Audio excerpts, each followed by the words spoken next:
about a week or two ago, I actually recorded myself playing the intro, first 45 seconds to a song that I have decided will be, if not the theme, then like the opening song for my short film.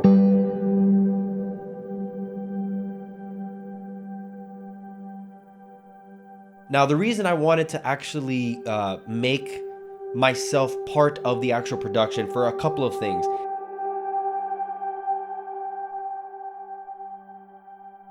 First one, I've always wanted to get into music production, and so I figured let me just kind of use this as an avenue to try and start getting familiar with that process.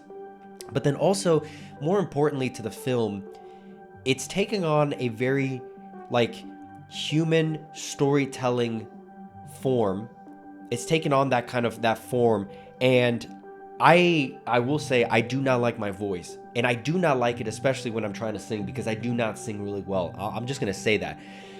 But as embarrassing and vulnerable as it feels to see myself singing and actually my voice and actually playing part of the production of the film feels very vulnerable, but also I think like I think it's needed. I think it's required, especially because the message of the film is very vulnerable. I don't care how bad I sound and how exposed I feel and sound and look, but I want that to be an element of it. I want it to feel raw, to where like it actually feels like I'm letting you in as much as possible. And I just felt like that was a thing that I needed to include in there. And so I really like the way that it transitions into the full production of the actual song itself. And so you'll have to see that in the film. So let me take you back to that day. Now where I'm at right now is I've recorded vocals. And my audio or my vocals are just so bad. So now what I'm doing is I am trying to blend them all together. I'm going to mix my vocals a little bit, and then also I need to do the strumming. And it's only going to be the first 45 seconds. I will produce it as best as I can, and then I need to act. So that'll be part of the short film where you will hear the first 45 seconds in the film where the song starts. It'll be my vocals and then the instrumental, but then I'll fade into the actual song, and then the very end will come back to me just kind of wrapping it up in pensive thought, and then my wife calls me and on to the next scene. So that being the case, what I need to do now is I need to feels like starting over. Alright, so we've got this, and then now I'm just gonna play. Let me just confirm that I have the correct chord progression.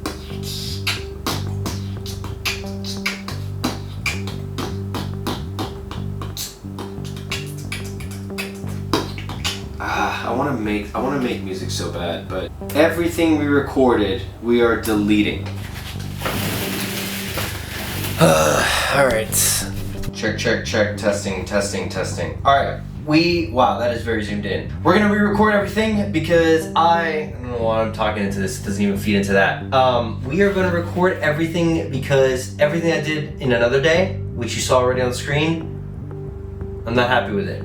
So we're gonna do this. We're gonna do this again. We're gonna do this 3 times. Highs, mids, lows. Standing in my own belief, swinging from the willow tree, singing from the willow tree. Okay. God, this sucks. All right, next one. I'm just having fun, man. Swinging from the willow tree. I got the vocals. I can mess with that. We're gonna record this.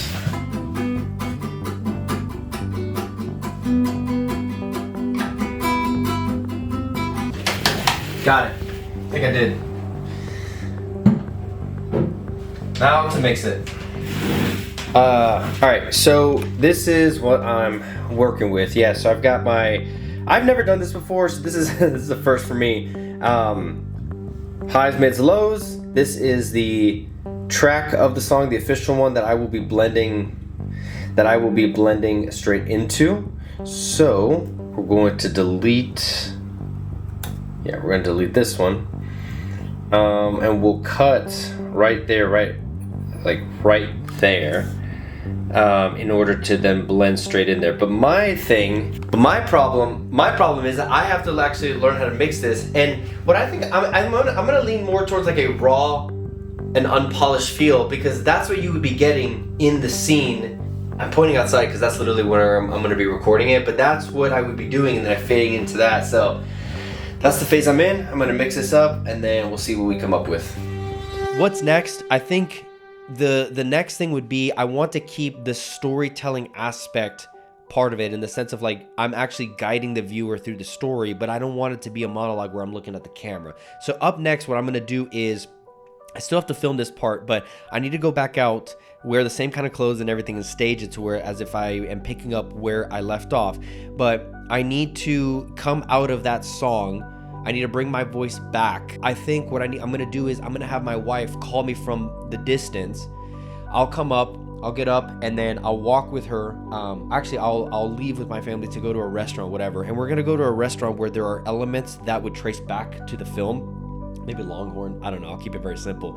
And I think I'm gonna come at it from the perspective of, there's a little bit of acting involved. My daughter maybe asks me, hey, like she points up at a picture or something, and then I flash back to the story where it gives me an excuse. I'm trying to figure out a way that I can use the footage that I took out there, but again, I want to avoid at all costs it looking like a travel montage. That's the last thing I want to do. So in the process of figuring that out, I think I have some ideas that I'm going to be kind of trying to put together. And then also, I have decided the original film that I'm going to end with, and I will be premiering, I think there's going to be so many personal aspects exposed in that film that I don't think that one is the one I'm going to premiere on YouTube. I think the one on YouTube is going to be heavily censored, in the sense that there are faces being shown I just don't want publicized. And so I definitely will be censoring or shifting a lot of those images. But a lot of the majority of like the bulk of the story will be accessible. But that's the decision that I think I've decided, because especially, a side note, and I'm signing off after this, with the rise of this AI slop that we're being fed, and just all this fakeness that we're being fed, I am taking more and more pride in being able to create something and pour everything I can into it and only show a handful of people. I think I'm becoming more and more okay with the fact that the whole world may not see whatever it is I'm producing, and I'm okay with that. I think that there is something beautiful in creating something that you deem beautiful, putting everything you are into it creatively, and then only giving it away to a select few. Your family, friends, but not the whole world. And because that's just so counterintuitive. Everybody wants the clicks and the views and the fame. And I'm so much more okay as every day goes by with not doing that. And so I actually kind of really like the idea of giving it my all to put everything I can into this film, and then the original work that I'm the most proud of, only giving it away to a couple of people, not giving it away to the rest of the world. What I will give to the rest of the world is a part of it, right? Because I am inspired by a lot of people that I get to watch online, and I am inspired by creativity. And so I want to keep giving back into that. But in a way, I think there's something very beautiful to be had whenever you can pour your heart and soul into a project, a work of art, if you will, and only give it away to a handful of people, because you don't owe the world that. And so in a way, that's almost like my way of rebelling against like this AI slop we're being fed, this AI revolution that's like, it seems to be stealing people's creativity or want to create. So that'll be very fun.